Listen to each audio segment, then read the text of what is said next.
శరణు చొచ్చియున్నాను. నువ్వు నన్ను తరుము వారి చేతిలో నుండి నన్ను తప్పించు వాడెవరు లేకపోగా వారు సింహము వలె ముక్కలుగా చీల్చివేయకుండా నన్ను తప్పించు.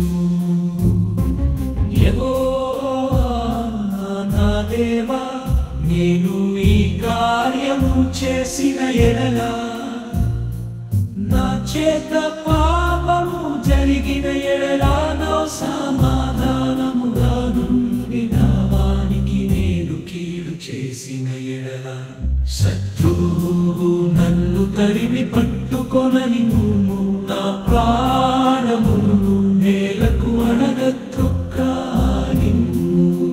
నా అతిశయాస్పదమును మంటి పాలు చేయని నిమిత్తముగా నన్ను బాధించిన వారిని నేను సంరక్షించి